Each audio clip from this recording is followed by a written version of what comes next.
Hi all, welcome to my YouTube vlog.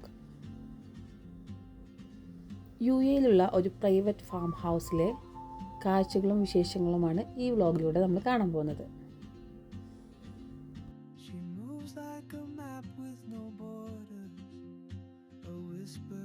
നമ്മുടെ വീട്ടിൽ നിന്ന് നമ്മൾ കാലത്തെ തന്നെ ഇറങ്ങി ഏകദേശം 1.5 hours ഡ്രൈവ് ഉണ്ടായിരുന്നു ഫാമിലോട്ട്. ഇവിടെ കോഴികളും അതുപോലെ കാട, ടർക്കി, ഗിനിക്കോഴി അങ്ങനെ വെറൈറ്റി ആയിട്ടുള്ള ബേർഡ്സിനെ അവർ വളർത്തുന്നുണ്ട്.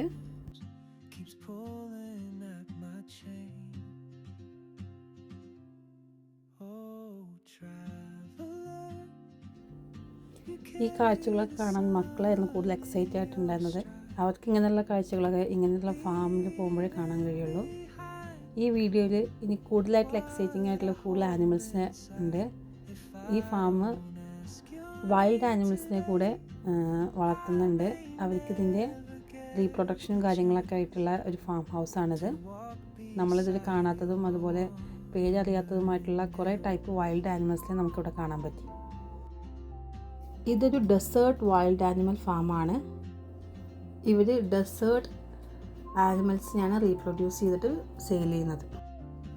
നല്ല പരന്ന് കിടക്കുന്ന വിശാലമായിട്ടുള്ള ഒരു ഫാം ഹൗസാണിത്. ഈ ബേർഡ്സിനും അതുപോലെ തന്നെ ആനിമൽസിനും വേണ്ടിയിട്ടുള്ള തീറ്റപ്പുല്ല് അതുപോലെയുള്ള കാര്യങ്ങളൊക്കെ ഇവർ തന്നെ ഇവിടെ പ്രൊഡ്യൂസ് ചെയ്യുന്നുണ്ട്. അതുകൂടാതെ തന്നെ ഇത് അവരുടെ ചെറിയൊരു മജ്ലിസ് സെറ്റപ്പാണ്. അവിടെ ഈവനിങ് ആകുമ്പോൾ അവിടുത്തെ വർക്കേഴ്സിന് വേണ്ടിയിട്ടുള്ളത്. ഞാൻ കാലത്തെ വീട്ടിൽ നിന്ന് ഇറങ്ങിയത് കാരണം അവിടെ ചെന്നിട്ടാണ് മക്കൾക്ക് ഫുഡൊക്കെ കൊടുത്തത്. ഞങ്ങൾ കാലത്ത് 6 മണിക്ക് അവിടെ എത്തിയത് കാരണം മക്കൾക്ക് ഫുഡൊക്കെ അവിടെ എത്തിയിട്ടാണ് ഞങ്ങൾ കൊടുത്തത്. ഇനിയാണ് നമ്മൾ ഈ വീഡിയോയിൽ ഏറ്റവും അടിപൊളിയായിട്ടുള്ള കാഴ്ചകൾ കാണാൻ വേണ്ടി പോണത്. നമ്മൾ വൈൽഡ് ആനിമൽസിൻ്റെ അടുത്തേക്കാണ് ഈ പോയിക്കൊണ്ടിരിക്കുന്നത്. നമുക്ക് അവിടുത്തെ ടേക്ക് കെയർ ഉണ്ടായിരുന്നു നമുക്ക് എല്ലാ കാഴ്ചകളും കാണിച്ചു തരാൻ വേണ്ടിയിട്ട്. ഇതാ നമ്മളിപ്പോൾ വൈൽഡ് ആനിമലിൻ്റെ സെക്ഷനിൽ എത്തിയിട്ടുണ്ട്. ഇതൊരു ടൈപ്പ് മാനാണെന്ന് തോന്നുന്നുണ്ട്. നല്ല ഹൈറ്റ് ഉണ്ട്. അത്യാവശ്യം ഒരാളുടെ 2 പൊക്കത്തിലെ ഹൈറ്റുള്ള ടൈപ്പ് മാനുകളാണ്. അതുപോലെ തന്നെ വേറെയും കുറേ ആനിമൽസ് ഇവിടെ ഉണ്ട്. ഇതൊക്കെ നമ്മളെ ഡിയറിൻ്റെ വിഭാഗത്തിൽപ്പെട്ട ഒരു മാനുകളാണ്. ഇവരൊക്കെ സെപ്പറേറ്റ് ആയിട്ട് ഇങ്ങനെ വെച്ചിരിക്കുന്നത്. ഇത് അറേബ്യൻ ഒറിക്സ്, UAE നാഷണൽ ആനിമലായിട്ടുള്ള അറേബ്യൻ ഒറിക്സ് ആണിത്.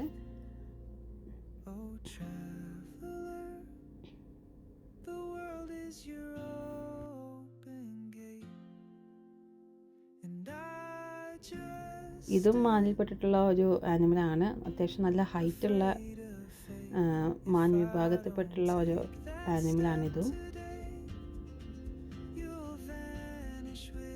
പിന്നെ നമ്മുടെ നാട്ടിലൊക്കെ കാണുന്ന പുള്ളിമാൻ,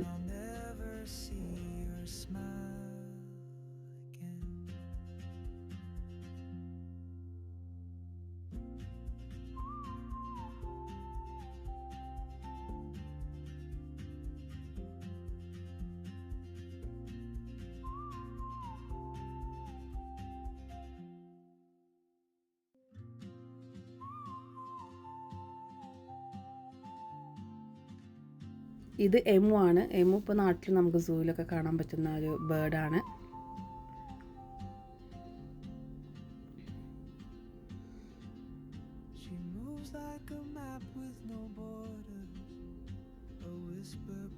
ഇത് നമ്മൾ ഫസ്റ്റ് കണ്ടില്ലേ, അത്യാവശ്യം നല്ല ഹൈറ്റുള്ള ഒരു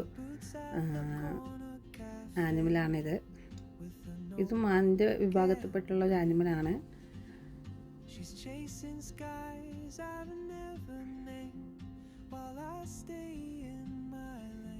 അതിൻ്റെ പുറത്തായിട്ട് ഇങ്ങനെ സ്ട്രൈപ്പൊക്കെ ഉണ്ട്. റാംബ് എന്നാണോ ഇതിന് പറയുന്നത് ഡൗട്ട് ഉണ്ട് എനിക്ക്. പിന്നെ ഇതൊരു വൈറ്റ് കളറിലുള്ളൊരു മാന്, ഞാനിതുവരെ കണ്ടിട്ടില്ല. ആദ്യമായിട്ടാണ് ഇങ്ങനത്തെ ടൈപ്പ് മാനെ കാണുന്നത്. നല്ല ക്യൂട്ടായിട്ടുണ്ട്. ഫുള്ളി വൈറ്റ് കളറാണ് ഇവറ്റക്കുള്ളത്. അപ്പോൾ നിങ്ങൾക്കിത് കാണുമ്പോൾ മനസ്സിലാവും ഇത് നല്ല വൈറ്റ് കളറായിട്ടുള്ള ഒരു മാൻ വിഭാഗത്തിൽപ്പെട്ട ഒരു ആനിമലാണിതും.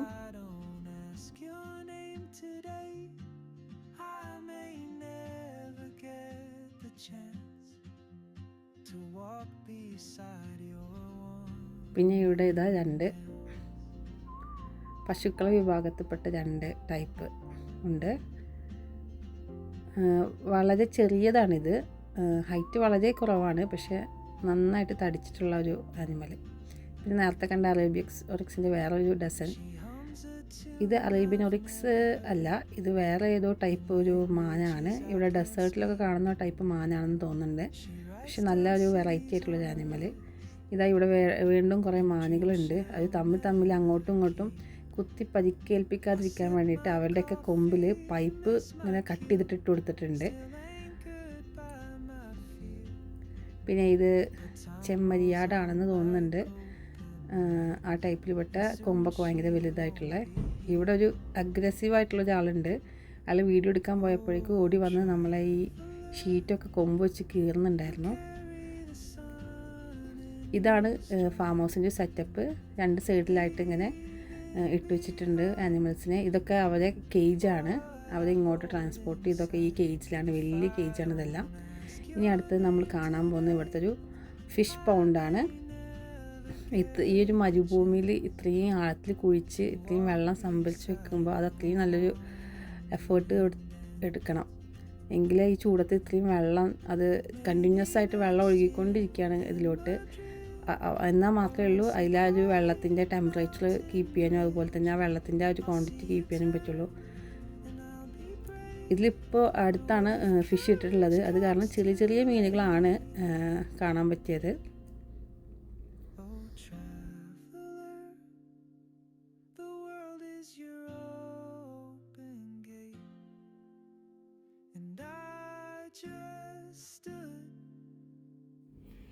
ഇതിൽ ചെറിയ കളർ ഫിഷസിനെ കാണുന്നുണ്ട്, എല്ലാം ചെറിയ ഫിഷുകളാണ്.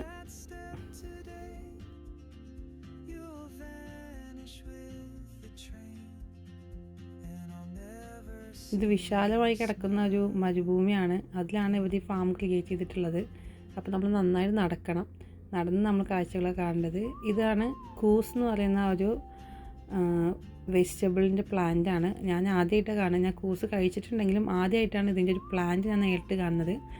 ഇത് ഒരു മത്തൻ്റെയൊക്കെ ഒരു വിഭാഗത്തിൽപ്പെട്ടുള്ള ഒരു, അല്ലെങ്കിൽ കിയാറ് പോലെയൊക്കെ തോന്നുന്ന ഒരു ടൈപ്പ് ഇതാണ്. ഇതിൻ്റെ ഈ ഇല കണ്ടോ, ഈ ഒരു ഷേപ്പിലാണ് ഉണ്ടാകുന്നത്.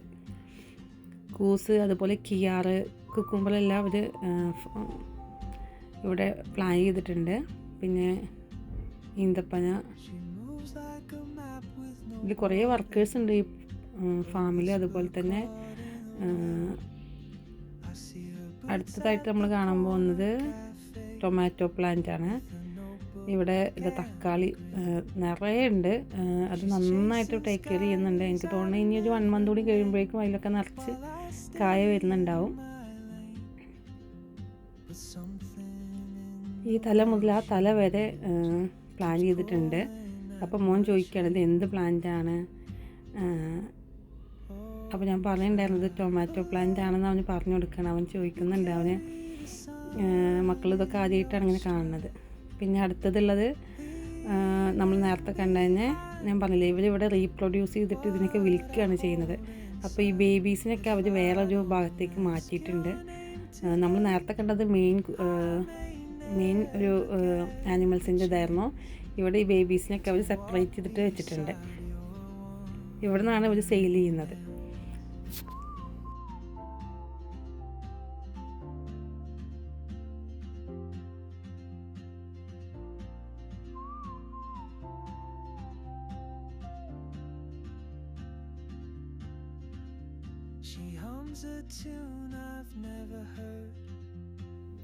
നേരത്തെ കണ്ട നമ്മൾ വൈൽഡ് ആനിമൽസിൻ്റെ സെക്ഷനായിരുന്നു. ഇവിടെ ഫാം ആനിമൽസാണ്.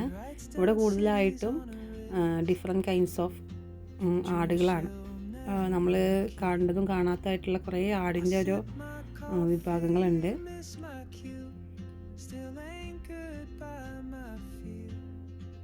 ഇതൊരു ഓപ്പൺ ആയിട്ടുള്ള ഏരിയയിലാണ്. മറ്റേതൊന്നും കൂടെ ഒരു ഓപ്പൺ ആയിട്ടുള്ള ഏരിയയും അതുപോലത്തെ കവേർഡ് ആയിട്ടുള്ള ഉണ്ടായിരുന്നു. ഇവിടെ കൂടുതലും ഓപ്പൺ ആയിട്ടാണ് വെച്ചിട്ടുള്ളത്.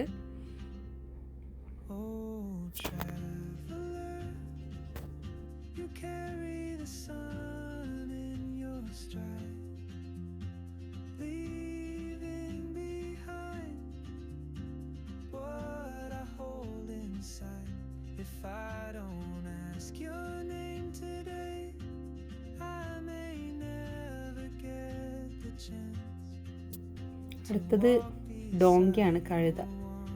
ഇവിടെ 2 കഴുതയുണ്ട്. രണ്ട് സെപ്പറേറ്റ് ചെയ്തിട്ടാണ് വെച്ചിട്ടുള്ളത്.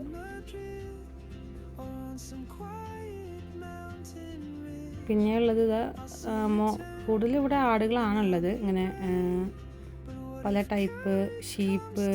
പിന്നെ ഇത് ഷീപ്പാണ്. ഷീപ്പിൻ്റെ വൂള് അവർ കട്ട് ചെയ്തെടുത്തിട്ടുണ്ട് ഈ സമ്മറിൽ. ഇനി വിൻ്റർ ആകുമ്പോൾ വീണ്ടും അവർക്ക് വൂള് വരും.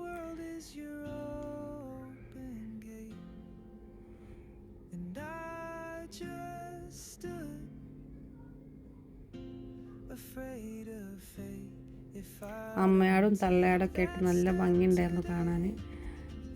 ചെറിയ കുട്ടികളൊക്കെ കാണുമ്പോൾ ഒരെണ്ണത്തിന് ഞാൻ വീട്ടിൽ കൊണ്ടുവന്നാലോ എന്നൊരു ഞാൻ ചിന്തിച്ചു. പക്ഷെ ഇവിടെ കൊണ്ട് നമുക്ക് വളർത്താൻ പറ്റില്ലല്ലോ.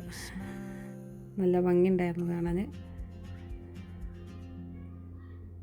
പിന്നെ ഇതും ഒരു വെറൈറ്റി ആയിട്ടുള്ള ഒരു ആടാണ്.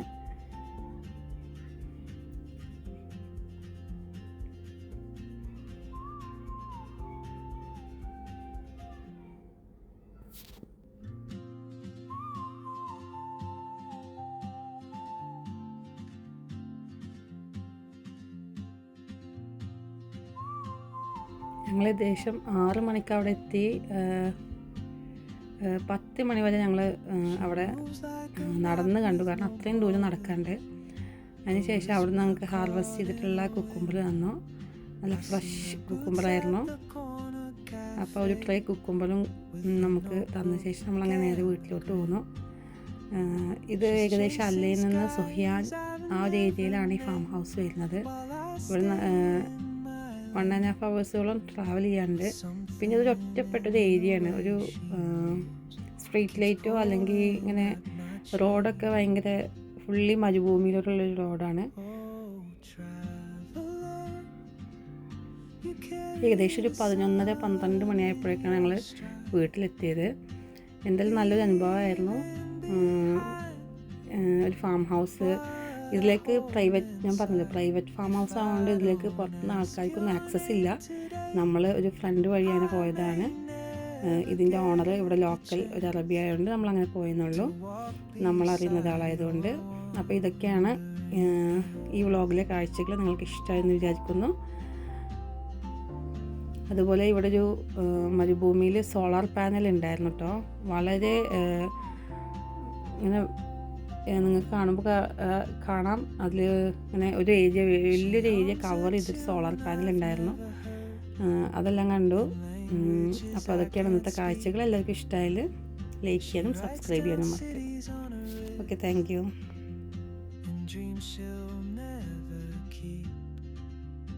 I sip my coffee, miss my cue, still anchored by my fear. But time rolls on like open roads, and soon she won't be here. Oh, traveler, you carry the sun in your stride, leaving behind what I hold inside. If I don't ask your name today, I may never get the chance.